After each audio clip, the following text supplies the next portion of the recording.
하나님 말씀은 사도행전 28장입니다. 오늘이 벌써 사도행전의 마지막 장입니다. 우리 시대를 사도행전의 29장의 시대라고 표현을 합니다. 뭐냐면 28장에서 주의 말씀이 힘을 얻어 왕성하게 또 담대하게 거침없이 증거되었다라는 것으로 사도행전이 마무리되고 있는데, 우리는 그 사도행전 28장이 그것으로 끊쳐지지 않고 여전히 우리에게 있어서도 지속되고 있다라는 의미에서 우리 이 시대를 사도행전 29장의 시대라고 믿음으로 그렇게 고백을 합니다.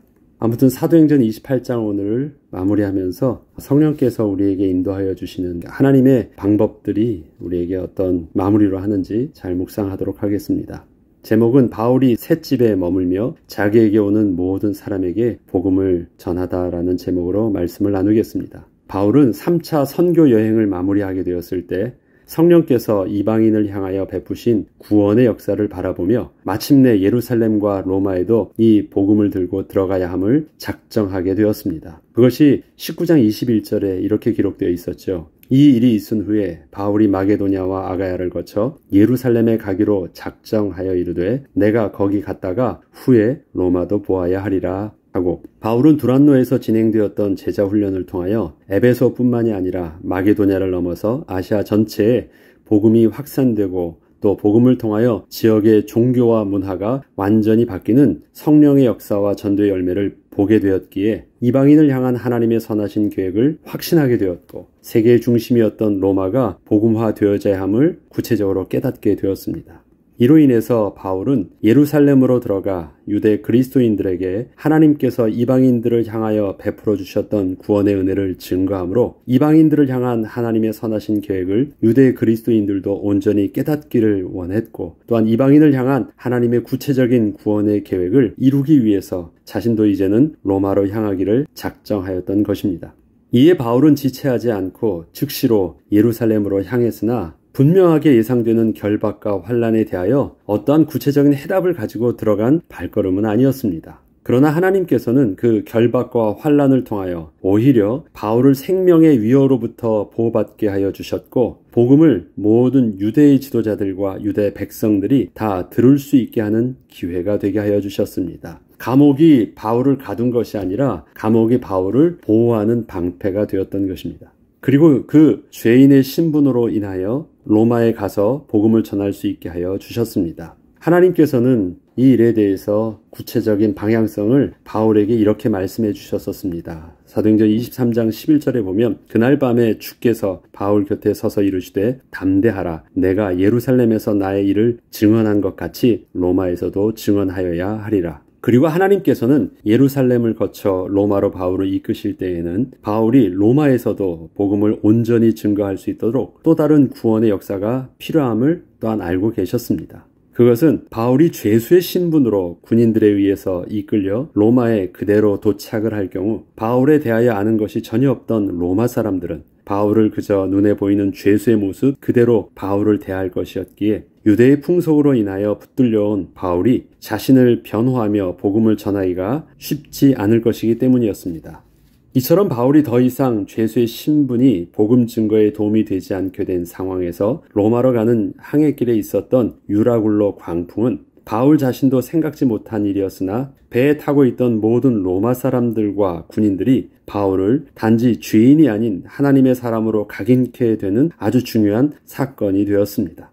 하나님께서는 바울을 통하여 배에 있던 모든 사람들을 구원케 하여 주심으로 바울이 예수 그리스도를 증거하는 하나님의 사람이라는 사실을 드러내게 하여 주심으로 바울의 영적 권위를 세워주셨던 것이었습니다. 사도행전 27장 21절로 25절에 보면 이렇게 바울이 드러나는 모습이 나타나 있습니다. 내가 너희를 권하노니 이제는 안심하라. 너희 중 아무도 생명에는 아무런 손상이 없겠고 오직 배뿐이리라. 내가 속한 바 곧 내가 섬기는 하나님의 사자가 어젯밤에 내 곁에 서서 말하되 바울아 두려워하지 말라. 내가 가이사 앞에 서야 하겠고 또 하나님께서 너와 함께 항해하는 자를 다 내게 주셨다 하였으니 그러므로 여러분이여 안심하라. 나는 내게 말씀하신 그대로 되리라고 하나님을 믿노라. 마침내 바울의 말대로 배에 타고 있던 모든 사람들은 구조되게 되었고 멜리데 섬으로 피신하게 되어 원주민으로부터 도움을 받게 되었습니다. 그리고 그곳에서도 하나님께서는 바울을 더더욱 높여주시는 몇 가지 사건이 일어나게 하셨습니다. 바울이 나무 묶음을 불에 던지려 할 때 그 묶음 속에 있던 독사에 물리는 사고가 발생하게 되었는데, 이에 원주민들이 바울을 향하여 살인을 하여 신의 저주를 받은 자라고 정죄를 하였었지만, 오히려 바울이 아무런 상함도 없고 해를 받지 않자 그를 신이라 높이기 시작했던 것입니다. 이러한 과정도 바울이 전혀 의도치 않았던 일이었지만 하나님께서는 바울의 영적 권위를 계속 그렇게 높여주고 계셨던 것이었습니다. 그리고 이 일을 계기로 원주민들은 바울을 아주 극진히 모시기 시작했는데, 바울로 인하여 배에 탔던 모든 사람들도 동일하게 환대를 받게 되었습니다. 그리고 섬에서 가장 높은 사람 보블리오라 하는 사람의 부친이 열병과 이질에 걸려 죽게 된 것을 바울이 보고 들어가 기도하고 안수하여 낫게 하자 섬에 있던 모든 병든 사람들도 바울에게 몰려들어 또 그렇게 고침을 받게 되는 일들이 있었습니다. 이제는 바울에 대하여 아무도 바울을 죄인이라고 여기고 함부로 대하는 자가 없게 되었습니다. 바울이 복음을 전하는 하나님의 사람으로서의 그 영적 권위가 아주 확실하게 서게 되었던 것입니다. 바울이 일부러 그렇게 하려고 노력한 것은 하나도 없었습니다.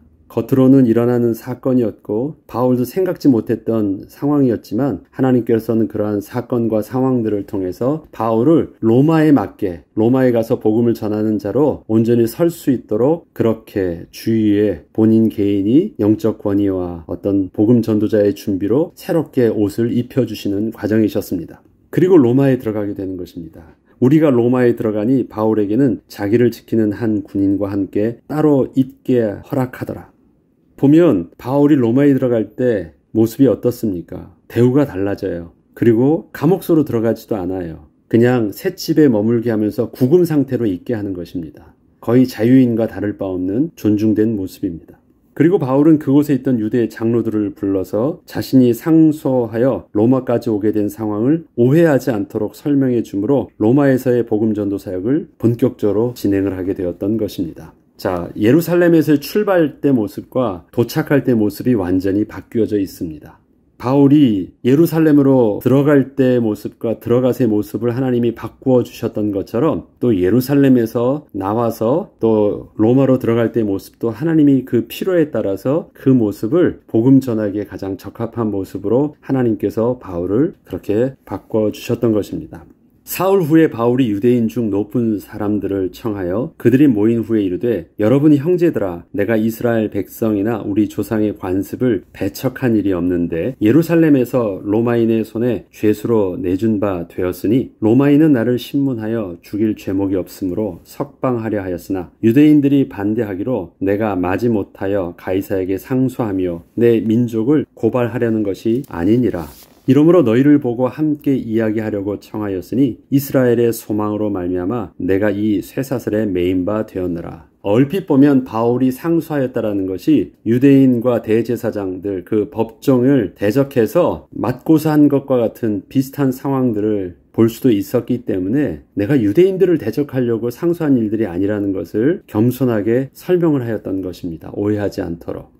이렇듯 바울이 겸손히 자신의 사정을 유대인의 장로들에게 설명하고 나자 장로들은 우리는 예루살렘에서의 일은 잘 모른다며 열린 마음으로 바울을 대하여 주었고, 바울이 설명하는 복음을 며칠에 걸쳐서 바울이 살고 있는 숙소로 몰려와서 다 듣게 되었습니다.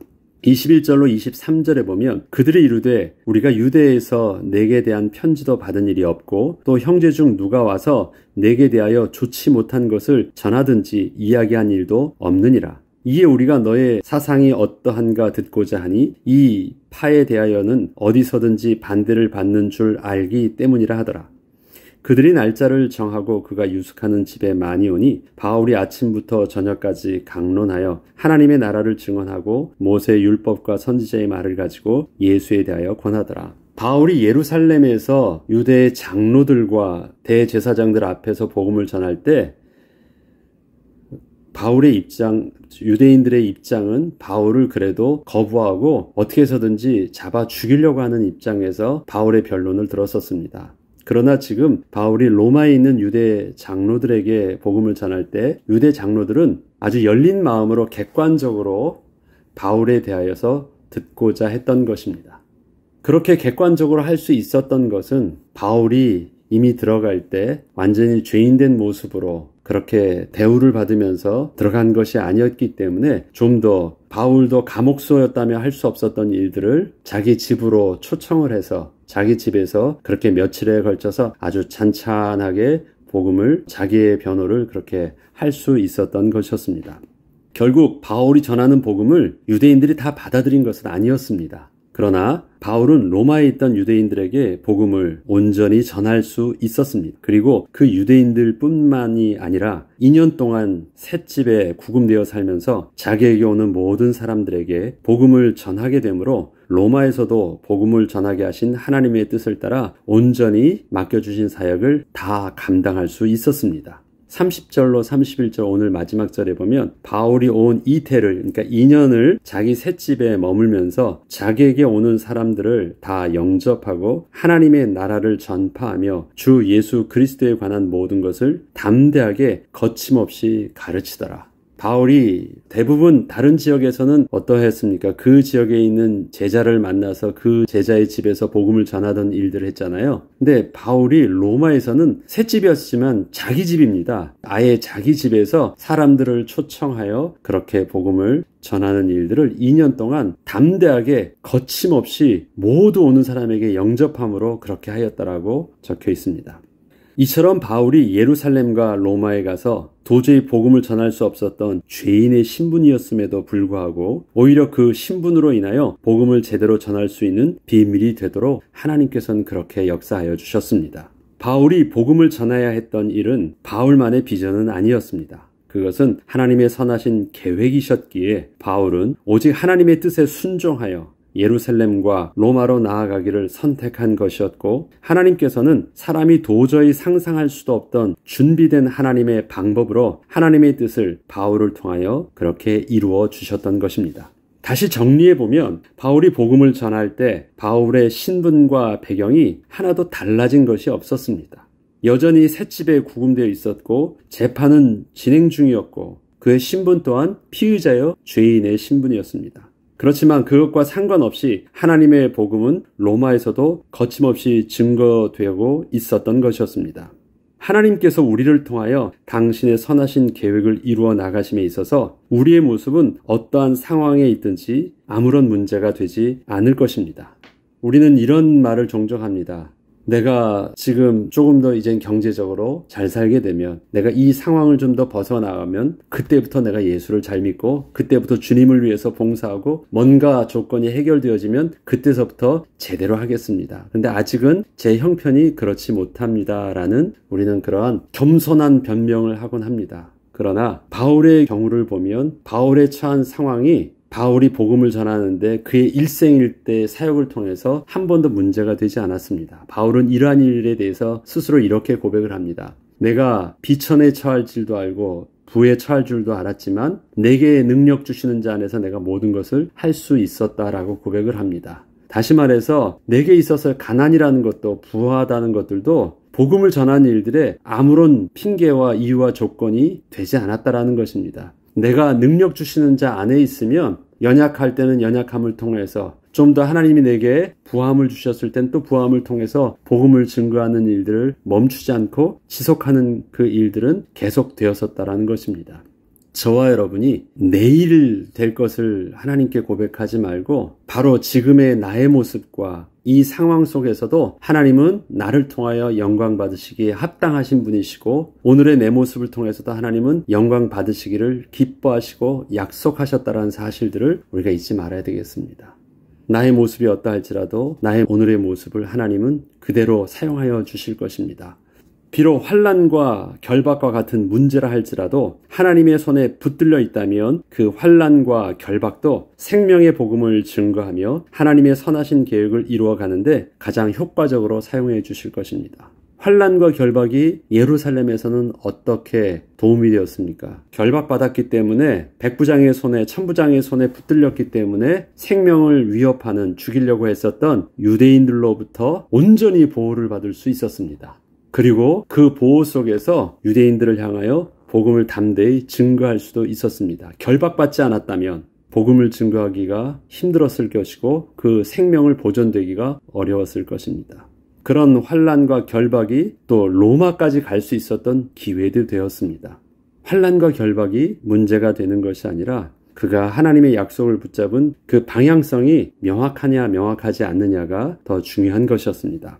바울을 존귀케 하고 권위 있게 서게 하며 어떠한 상황 속에서도 보호를 받게 하였던 그 영적 배후에는 하나님의 언약을 붙잡고 있는 바울을 지키시는 하나님의 손길이 있으셨던 것처럼 우리의 삶 속에서도 이러한 하나님의 약속의 말씀과 비전이 우리의 심령 속에서 우리는 새겨지를 기도해야 되겠습니다. 오늘 나에게 내가 오늘 배경이 없고 돈이 없고 형편이 안 되고 이기 전에 우리는 무엇에 대해서 더 가난해야 되냐면 오늘도 내게 하나님의 약속이 있느냐, 오늘도 나를 하나님 앞에서 굳건히 설 수 있는 언약의 말씀이 있느냐가 우리의 가난함이 되어야 되겠습니다. 심령이 가난한 자는 복이 있고 의에 줄이고 목마른 자가 복이 있다고 할 때 그 가난함은 무엇입니까? 세상에서 말하는 세속적 가치에 대한 가난함을 말하는 것이 아닙니다. 하나님에 대해서, 하나님의 말씀에 대해서, 하나님의 은혜와 하나님의 언약에 대해서 내게 있어서 가난함이 있고 갈급함이 있느냐. 그것이 내게 붙잡혀 하신다면 그것은 바로 내가 능력 주시는 하나님 안에 우리가 거하고 있는 것이고 또 능력 주시는 자 안에 내가 있다면 나에게 있어서 어떤 것도 문제가 되지 않을 것입니다. 오늘의 이 모습을 통해서도 하나님은 영광 받으시기에 부족함이 없도록 하나님은 우리의 삶을 그렇게 복되게 하여 주실 것입니다. 그러한 하나님의 언약의 말씀이 바울을 예루살렘과 로마도 보아야 되리라 작정하게 하셨던 그 언약의 말씀이 저와 여러분에게도 심령 속에 새겨지길 주의 이름으로 축복합니다. 기도하겠습니다. 하나님 아버지, 우리에게 물질과 힘이 없는 것이 아니라 약속의 말씀이 없는 것을 우리가 더욱더 가난하게 하시고 하나님의 언약의 말씀이 오늘도 우리의 삶을 부욕케 하고 풍성케 하며 담대케 하시는 역사를 통하여 오늘의 나의 이러한 모습을 통해서 여전히 하나님은 영광 받으시기에 합당하게 역사하여 주시고 여전히 우리는 성령의 사람으로 온전히 서게 하여 주옵소서. 감사드리며 우리 주 예수 그리스도의 이름으로 기도합니다. 아멘.